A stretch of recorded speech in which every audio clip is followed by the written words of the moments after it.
Salutations, nous sommes le 25 janvier 2025, il est 11h44. De quoi on va parler aujourd'hui? Aujourd'hui, je vais te montrer, on va voir les datas, on va voir les volumes, on va voir les volumes par catégorie, on va voir éventuellement les futures tendances, la tendance actuelle, on va regarder par secteur, on va regarder le secteur pot, on va regarder le secteur POS, tu vas voir, il y a des choses intéressantes. On va regarder brièvement cyclicité sur le BTC, on va parler de Tornado Cash, on va parler de la tendance de ce que je pense qui pourrait être une tendance prochaine, c'est-à-dire la tendance des blockchains privées et de la confidentialité. On va voir que les actifs traditionnels, la tokenisation pardon des actifs traditionnels sont en train d'arriver sur le marché. Je vais te montrer ça sur CoinGecko. On va parler brièvement TRX, BNB brièvement, Dodge et on va parler Alephium aussi et Zano. Allez, c'est parti. On va regarder par catégorie. Qu'est-ce qu'il en est? Qu'est-ce qui se passe dans ce marché? Déjà, dans l'ensemble, je te le dis, tous les volumes sont en baisse. Un peu normal, nous sommes le week-end. Dorénavant, je classe les volumes. Je prends toutes les données. Ça fait une dizaine de jours que je le fais. Je prends toutes les données sur 24 heures. Je divise par le nombre de projets en rapport avec la catégorie. Pourquoi je fais ça? Parce que dans une catégorie, il peut y avoir un fort volume, mais ce fort volume est dû à de nombreux projets qui sont créés sur ce secteur. Alors pour éviter, pour faire le tri là-dedans, pour dégraisser, ce que j'applique, c'est que j'applique ce ratio volume-nombre. Faire de même, tu prends le volume sur 24 heures, tu divises par le nombre de projets, ce qui me permet, voilà, de faire le tri, comme je te disais. Donc, tu vois, ici, tous les secteurs, number one, toujours les actifs en rapport avec le portefeuille de Trump, son World Liberty Financial Portfolio, mais bon, il commence à baisser en termes de volume. Surtout, c'est l'effet d'investiture, l'effet Memecoin qui est passé. Je regarde le Made in USA qui est en rapport également avec Trump, également en baisse. Tous les actifs de régulation est également en baisse. Bon, ça c'est parce que j'ai connaissance de la data. Et quand j'applique après ce ratio, si je l'applique, je fais la somme des ratios. Là, je te montre tous les actifs qui sont en tête. Et si on enlève tout ce qui est en rapport avec Trump, on voit que la DeFi est toujours bien positionnée. Le pot est repassé devant le POS. L'écosystème Binance récupère une place. Le Metaverse et le gaming sont des actifs qui sont en début de belle tendance. Tu vois que l'intelligence artificielle se maintient. RWA, tu vois que c'est pas un secteur qui est exceptionnel. Je ne vois pas pourquoi tout le monde en parle. Et on a l'arrivée de tout ce qui est token adossé aux actifs traditionnels. D'accord. Alors, si je peux te montrer ça sur un graphique, ici c'était les données d'hier, je te montre les données d'aujourd'hui. Voilà. Pour que ça te représente, pour que tu visualises. Là-dedans, j'ai enlevé toutes les catégories en rapport avec Trump. Il me reste encore le Made in USA qui ne m'intéresse pas. Il reste encore la régulation. Mais tu vois ici que la DeFi se situe très très bien. C'est un secteur qui est porteur, qui marche et qui marchera toujours. L'arrivée de l'écosystème Binance, tout ce qui est en rapport avec le Launchpool Binance, très très fort, très très bien. Tu vois que le RWA, franchement, très très peu d'intérêt. Le gaming, le metaverse, le secteur des infrastructures, ça c'est le secteur blockchain, mais je n'ai pas encore trouvé le moyen de bien catégoriser le bordel. Les tokens, les actifs adossés aux actifs traditionnels, je vais te montrer après. Tu vois, voilà, c'est ça. Ça commence à être mis en place sur CoinGecko, donc j'ai pas encore toute la data, mais là ça commence à être à voir leur arrivée. Justement, ça peut être intéressant, hein, ceux qui sont plutôt que d'aller sur les courtiers, les coursiers, les courtiers pardon traditionnels chez ton broker traditionnel. Ça peut être sympa de commencer à avoir des actifs, par exemple, je crois que j'ai vu on pouvait acheter des tokens en rapport avec l'action Tesla. Bon, je vais pas rentrer dans le truc. À toi de regarder et de voir ce qu'il en est. Vite fait, je regarde en même temps quotidiennement tous les actifs en rapport avec le secteur pot. Pourquoi je regarde ça? Parce que je commence à déceler une tendance au niveau des privacy coins et des cryptos en rapport avec les blockchains privées. Tu t'imagines bien que si maintenant on a une arrivée d'un site avec des actifs tokenisés, je pense que si tu vois avec les procédés, on peut parler d'Arkham, quand tu vois justement Arkham et les systèmes de visualisation, tu vois que maintenant tout se sait. Qu'est-ce qu'on peut prendre? Là, on va prendre le réseau Tron par exemple. Réseau Tron. Tu vois que tu vas voir que franchement c'est top, c'est magnifique. Hein, ceux qui ont envie de regarder un petit peu, regarde ça la visualisation. C'est pas beau? Mais tu t'imagines bien que là-dedans, tout se sait, tout est visible, ok? Et que avec l'arrivée de Trump et sa souplesse au niveau des crypto-monnaies, on pourrait revoir les actifs privés et tout ce qui est en rapport avec la confidentialité ressurgir. Donc c'est pour ça que je regarde et je vois des projets, par exemple Veruscoin, bon c'est un truc qui est quand même monté à 500 millions de market cap, hein, c'est un truc que tu ne trouveras pas sur Binance. Il est passé par SafeTrade, il y avait un très très fort volume, mais quand même 500 millions de market cap, un petit truc comme ça. Il a fait son arrivée sur DexScreener, Wimble, ce sont des vieux projets basés sur la privacy qui ont fait une performance de ouf, de malade, et sans volume. C'est ça le truc, sans volume. Donc, tu vois, là j'ai un ratio capitalisation sur le volume, NVT ratio. Ça me permet de voir si c'est surévalué. C'est effectivement surévalué. Plus la valeur est haute, plus c'est surévalué. Mais ce sont des preuves ici, donc c'est très très dur d'aller chercher les volumes. Et certainement qu'il va y avoir des choses qui se font sur des DEX ou autres. On a également, ça me permet d'avoir une tendance sur l'ensemble, on a également Pirate Chain par exemple, qui est aussi également un truc privé. On a du quoi d'autre? Ironfish, il a des smart contracts privés, il me semble, de mémoire. Zano privé, Dero privé. Donc voilà, il y a une capitalisation sur l'ensemble qui est faible concernant tous les actifs qui sont plutôt confidentiels. Voilà, moi ça me met la puce à l'oreille, je me dis, et en plus avec le truc de Tornado Cash, on pourrait avoir éventuellement une tendance, je vais t'en parler brièvement, une tendance qui pourrait se dessiner entre maintenant, si on recherche de la confidentialité au niveau du secteur traditionnel financier, on pourrait avoir justement une tendance. La tendance pourrait être soit la blockchain privée plus un pont type Tornado Cash, qui aura rapport avec Ethereum, mais une blockchain privée pont, je peux t'en citer un qui va sortir prochainement, ce sera Confidential Layer, il y a des partenariats qui se font avec ça, et des smart contracts. Zano propose des smart contracts qui ont été en plus audités, ou une blockchain publique type Ethereum plus un dApps genre Tornado Cash qui permet une couche de confidentialité. Voilà, on va regarder un peu ce qui se passe sur le poste. Donc tu vois, au niveau de la TVL, rien ne change, hein, le patron ça reste toujours Ethereum. Les volumes sur 24 heures, on a toujours du Solana où ça marche, ça domine fort, un petit peu en baisse sur les dernières 24 heures, mais ça reste quand même fort. Faut se rappeler que sur l'ensemble du marché, ça diminue, mais on a un BNB Smart Chain qui commence en termes de volume, à récupérer des places.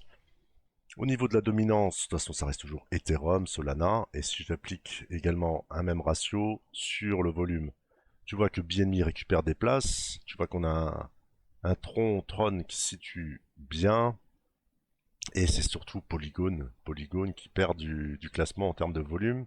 On va regarder maintenant tout ce qui est tous les actifs qui sont bloqués sur les réseaux. On voit que Tron se situe très très très très bien. Il se passe des choses sur Tron.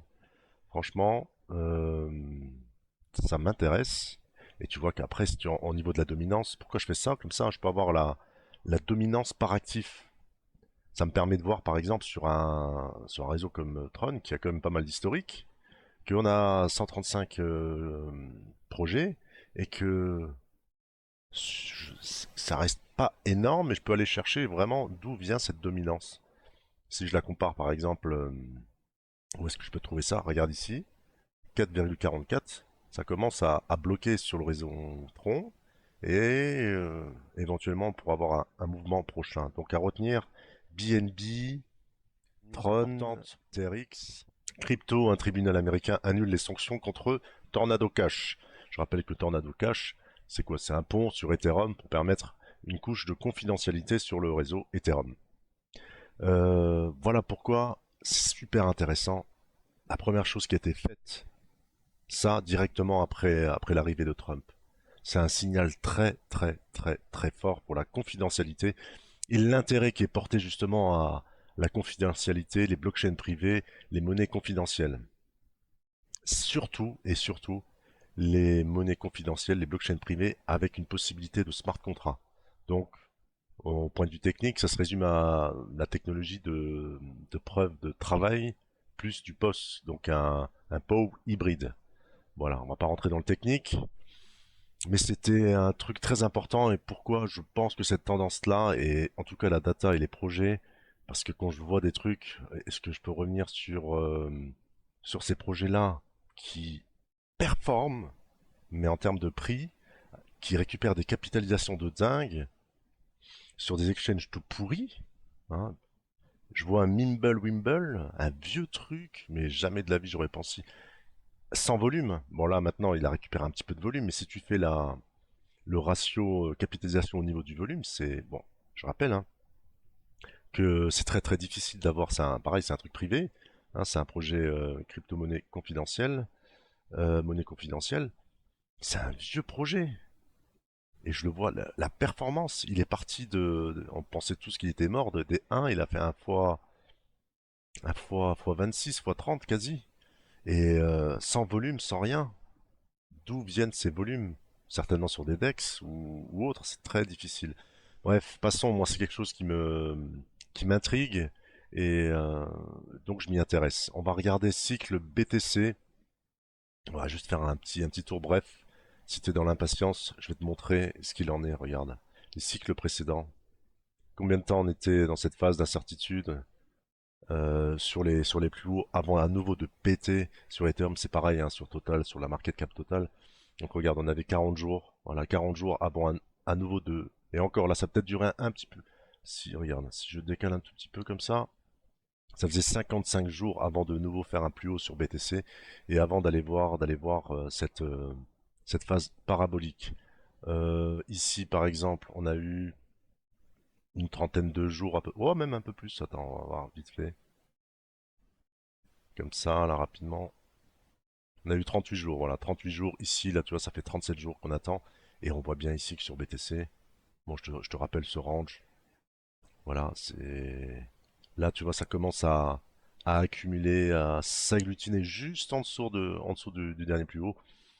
Franchement, pour moi, ça va péter, quoi. Ça va péter. Mais le truc, c'est que si t'as du BTC, c'est nickel pour toi. Mais si t'as des alts, et les alts, bah, il faut les chercher, celles qui sont susceptibles de surperformer, celles qui sont en tendance, celles qui font partie d'un secteur qui est intéressant. Et c'est pour ça que je fais tout ce travail-là, tu vois. C'est vraiment pour aller chercher, pour aller affiner, tu vois, tout ce boulot et être sûr d'être dans des historiques qui me permettent d'avoir une gestion de risque qui est quand même convenable, tu vois, de pas prendre des risques inutiles, d'essayer d'aller chercher une surperformance par rapport à BTC.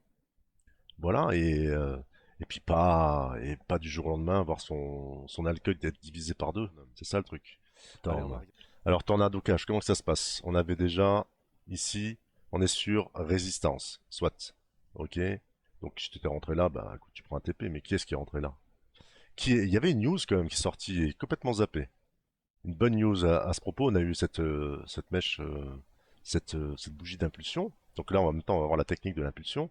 Comment ça se passe? Donc ici, on a eu un premier test, deuxième test, troisième test. Troisième, au bout d'un temps, à un moment donné, il faut bien que ça pète. Si je regarde ça, moi, ce que j'adore faire, c'est inverser le truc, tu vois, et te dire là-dessus, voilà, une fois, deux fois, est-ce qu'à un moment donné, ça va péter? C'est à toi de voir. Moi, je me dis au bout de la troisième, c'est bon, faut que ça pète. Et pareil, là, comme sur BTC, tu vois, on commence à s'agglutiner juste en dessous. Bon, bah écoute, on a eu cette news. Et donc la technique, point de vue technique, comment on gère ce genre de truc? Personne, moi j'allais pas venir et rentrer là-dedans, parce que j'étais pas au courant. Tu claques un Fibo, là, tu vois, il est juste ici le Fibo, sur toute la bougie bien directive, juste ici. Voilà, technique, on appelle ça la technique de l'impulsion. Hop, ok. Et tu vois, sur le premier rejet, sur premier rejet, d'accord. Si on respecte les 50, entre 50 et 61,8, si le projet ne vient pas à mourir comme ça, là, tu sais, en descendant, est-ce que j'ai la possibilité de te tracer ça? S'il vient pas faire des trucs comme ça, avec cette magnifique couleur rose, tu vois, un truc comme ça, voilà, ça pue, Je suis rentré moi là-dedans. Si ça fait un truc comme ça ne m'inspire pas. Autrement, ben, le genre de choses pour bien visualiser. Attends, parce que je maîtrise pas trop ça. Tac, ça vient consolider un peu comme ça, hop, à un moment donné, et que ça pète. Voilà, ça peut devenir super intéressant. Là-dessus, ce que je joue surtout, c'est déjà faut que j'arrête de faire des dessins de merde. Ce que je joue là-dessus, c'est surtout un peu le même effet que comment ça s'appelle que Ripple. Ripple qui, voilà, avec toutes ces histoires de au niveau de la régulation et qui est rentré dans des phases d'accumulation extrêmement longues avec beaucoup d'incertitudes. Et puis à un moment donné, quand il y a eu ces bonnes news et que ça commence à péter, tu vois, je joue à peu près le même style. Pour moi, c'est à peu près le même style. Je ne traite pas les news, mais là, s'il y a du technique derrière et si, pour ma part, ça respecte une certaine tendance, moi, ça m'intéresse. Donc voilà. Bien sûr, comme je t'ai dit, si ça commence à venir tout droit là, tac, tac, je laisse tomber l'affaire. On reviendra à un autre moment. Zano, Zano. Sacré projet un peu. Sacré truc, j'ai regardé. Et pareil, Zano, c'est une vieille blockchain privée avec des longues phases d'accumulation ici et ici, d'accord, et une belle tendance haussière qui a surperformé BTC depuis, depuis tout le temps. Oh la vache, c'est ce truc, je suis tombé dessus presque par hasard, j'ai envie de te dire, juste sur la structure de prix et ses volumes, et tu vois, qui a surperformé. Là, on revient sur un point, on avait cette ancienne phase de range par rapport à BTC, on revient sur le point haut. Là, alors, attention avec Zano, il y a c'est du trading bot, tu vois. C'est un peu, il y a du volume, mais c'est du trading bot. Ça m'inspire pas. Ça m'inspire pas, mais quand même, je me dis qu'il y a un truc qui se trame. C'est une privacy coin. Elle propose des smart contracts. Elle est en hybride. Elle est vraiment pour moi, ce qui peut être là, au niveau technologie la tendance de demain. Et là, bah, au niveau technique pur, je me suis fait. Moi, j'avais une target à 250 millions de market cap à 17 dollars, tu vois, j'ai pris un TP. Et après, je voulais quand même laisser tenter, et mais comme je suis méfiant au niveau de ce trading de bot, je me suis fait sortir ici, tu vois. Mais là, il y a une réintégration, donc je vais réentrer avec une taille de position plutôt correcte, moyenne, mesurée, on va dire, et je garde une invalidation ici. Là, on est en train de réintégrer, tu vois, on avait cette mèche, pour moi, c'était une zone d'invalidation, c'est pour ça que je me suis fait sortir ici, et on réintègre. Voilà, on réintègre cette bougie, tu vois, et on est en train de casser les récents plus hauts. Donc, on réintègre, pour moi, déviation. Voilà, mais on a peu d'historique et c'est vraiment un trading bot, c'est bizarre, tu vois. On est en train de marquer un point un peu plus bas que celui-ci. J'attends plus de confirmation et après je pense à nouveau pyramider ma position là-dessus. Voilà, on va parler de choses qui fâchent, on va parler d'Alephium. Alephium, c'est pas terrible, hein. De toute façon, je t'avais expliqué. J'avais dit que ici, on était en train d'éventuellement de construire un point bas et que j'avais cette zone d'invalidation. Pour ma part, regarde, on a cassé un revenu test et puis là, bon, bah écoute, ça fait qu'on est en tendance baissière. Moi, regarde, il y a toute cette zone-là qui n'a jamais été travaillée.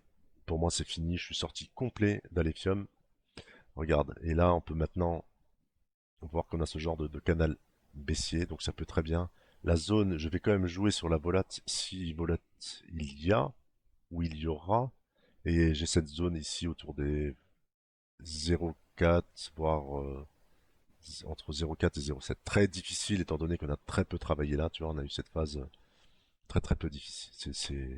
C'est compliqué. Je vais gérer au jour le jour. Je vais y aller. Je vais rentrer en court-termiste. Mais pour avoir vu beaucoup de structures de prix dans ce style-là, euh, revenir sur éventuellement la toucher brillamment avec une forte bougie une forte mèche, un genre de spike comme ça, et revenir sur les plus hauts, c'est ce que je vois bien, c'est ce que je jouerai, voilà, dans le temps. Après, c'est ce que je vois. Voilà, j'avais des positions depuis plus de 2 ans, bah maintenant, voilà, c'est comme ça, c'est le plan. Mon plan, c'était ça, de voir toute cette phase haussière comme ça et de voir ce retracement très très fort avec cette grosse mèche là. Pour ma part, on a poussé le prix pour faire sortir, on a fait rentrer des particuliers et puis pour TP sur leur tronche. Voilà, pour moi c'est à peu près ça. Voilà, peu importe, je ne juge pas le projet, rien du tout. Mais ça fait assez longtemps que je suis dedans pour dire que c'est pas très joli et que je n'écarte pas qu'on pourrait, j'attendrai éventuellement une petite stabilisation comme ça dessus, là, à un niveau. Je jouerai soit sur de la volate ou alors j'attendrai une petite stabilisation pour revenir test les récents plus hauts, hein. Je rappelle que maintenant ce support fait office de résistance. Donc moi j'irai rejouer un test là-dessus et voir éventuellement une cassure. Intéressante. Voilà. Mais Dodge, regarde, on est sur les points, c'est le plus haut, ça consolide en haut. On a cette petite résistance pour l'instant des 0,31, 32 à peu près, où il faut se maintenir. Donc une clôture en dessous, on pourrait revenir voir ici. Ok, mais j'avais regardé avant et je trouvais qu'elle était pas mal, elle était sous-évaluée en termes de volume et de cap. Donc pour moi elle est intéressante. Je suis pas dedans, mais ceux qui sont dedans peuvent être intéressés, se conforter à l'idée de rester là-dedans. BNB, ben, je t'ai montré hein, qu'il y a une tendance forte, qu'au niveau de la TVL, qu'au niveau de... Il y a quand même quelque chose de fort au niveau de tout ce qui est... Ils sont quand même très actifs sur tout ce qui est Launchpad, Launchpool, Airdrop. Voilà. Bah regarde. Tout cet ancien ATH là, on est en train de se maintenir au-dessus. Voilà. Ça, je trouve... Étant donné que le marché il est un peu mou, voilà, on se maintient au-dessus. Pour l'instant, il faudrait quelque chose un fort catalyseur sur l'ensemble des marchés pour que BNB repart très très vite. Il n'y a plus rien qui l'empêche. Là, on est limite dans le price discovery. Voilà, bon, je surveille quand même qu'on n'ait pas une réintégration là, un peu plus. Si on a une clôture en dessous, comme ça dessiné, bah écoute, je sortirai, voilà, mais je ne vois pas du tout ça, hein. Regarde, ça monte, on se maintient au-dessus. Pour moi, c'est du tout bon. TRX, allez, comme le réseau est sympa, ça fait longtemps que je l'ai plus regardé TRX. Hein, moi j'étais rentré là. Voilà, c'est ce qui m'a fait rentrer, ce qui m'a fait arriver sur Binance, c'était TRX, c'était l'engouement, c'était dingue. Crypto qui était très résiliente dans l'ancien cycle 2021, je crois, au niveau de la baisse. Je crois que c'était, ouais, ou 2021, il me semble. Ouais. Donc, là, je regarde face à l'USD, parce que c'est là où on a le plus d'historique, et j'aime bien voir. Donc là, écoute, on se situe sur l'ancien ATH, là. D'accord? On a fait un nouvel ATH, et on se maintient au-dessus. Est-ce que ça peut rebondir et repartir? Je pense. En très court terme, pour aller viser des plus hauts, si réintégration en dessous. Ça, enfin, bon, il y a encore une phase ici. Mais bon, mesurer ses positions, rentrer court-termiste le réseau est sympa. Il y a des actifs qui se bloquent sur le réseau. Il y a quelque chose qui me dit que, franchement, ça commence à faire pas mal. C'est des genres de projets qui pourraient m'intéresser. Je suis pas dedans. Je vais voir, je vais attendre, je vais surveiller, je vais regarder. Comme il y a pas mal de choses qui m'intéressent, si je regarde là en journalier, tu vois que ça rebondit, si ça se maintient comme ça, éventuellement repartir. Donc bah écoute, j'espère que ça t'a plu, j'espère ne pas avoir été trop long, si t'as rien compris, tu me le dis. Si tu veux que je développe, n'hésite pas sur certains critères, il n'y a pas de souci. Bah, je te souhaite un bon week-end. Ciao.